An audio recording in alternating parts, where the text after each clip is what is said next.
I don't know about you, but I struggle with December.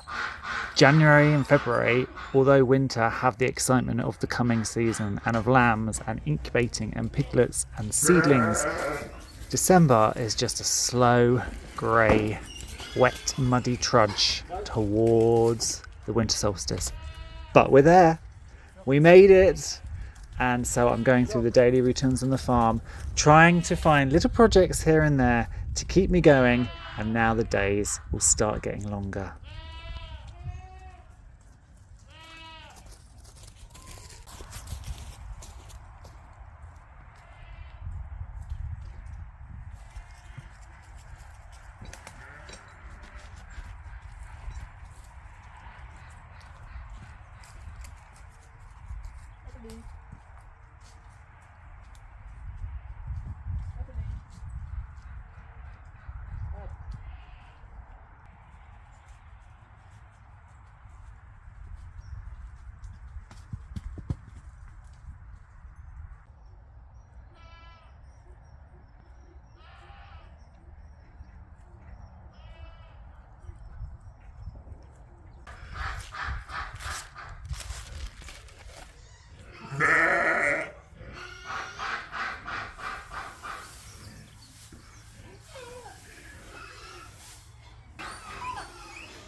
Brambles are not a sheep's best friend, and in my rewilding experiment I've obviously got a lot of brambles. So part of the daily routine is to go out and check on the sheep, and I found this little tiny ram lamb that must have got stuck in this bramble overnight.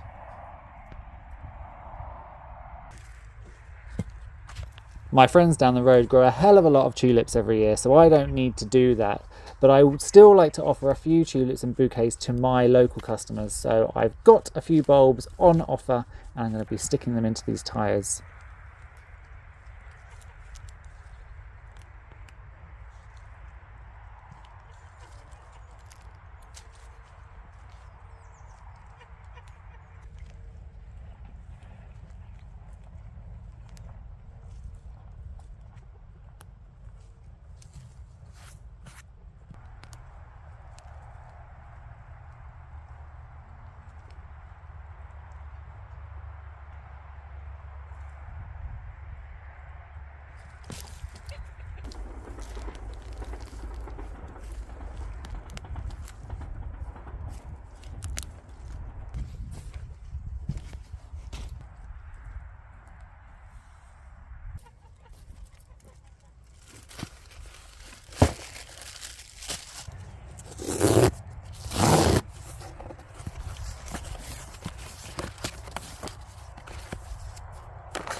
This is what I like to call pig mulch. I might have had a sow in the barn farrowing or some growing piglets, and they're bedded on straw, but of course they're going to poo and they're going to wee into it, and they're also, because they're pigs, they're going to turn it over and over and over and over. And then once they leave the barn and go back onto the pasture, I leave it for a few months, and then I come and dig it up and I use it as mulch, and it's brilliant.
This December was made even worse because I lost one of my dogs, and in fact I've kind of been in the mindset of losing my oldest 16-year-old dog Beetle for quite a while, but Bo, who was only 10, died in the space of a few hours, and it knocked me hard. It's the first dog I've ever lost. I planted a Magnolia grandiflora for her. I was originally going to put it in the wildflower meadow, but now, because of my rewilding experiment, I didn't really want to stick a non-native tree in a rewilded area. So I've popped it off here to the side. I love the contrast of leaves. I love that I can sit here and look out across the farm. And rather fittingly for Bo, it's right next to a very old muck heap because she loved to eat muck. And I like climbing up here, and the view is something spectacular. And in fact, I'm thinking I might even put a few chairs up here because it's probably the highest point of the farm.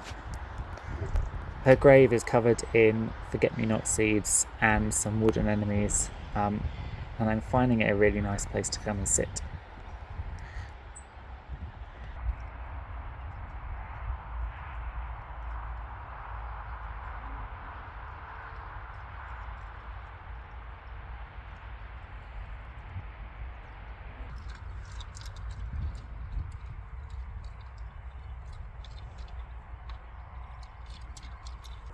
Thanks.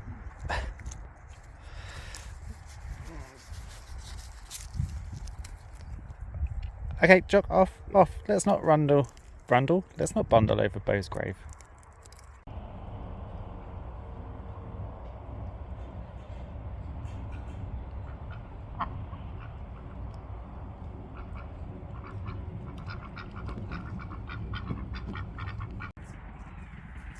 One of the ongoing tasks that I've been tackling this winter is getting the network of permissive footpaths that I want to have on the land, so that when you and other visitors come, you know where to go. It's to get them kind of strimmed out. So today we're off to the Woodland to strim some new areas. I have strimmed this area by the pond so that when you're sitting in the Birdhide, you can see across to this small wildlife pond. However, a path goes right through the middle of it. So I'm going to have to rejig the layout, because the last thing you want to be doing is sitting in the Birdhide, looking at all the wonderful wildlife, and then have other visitors walking straight past.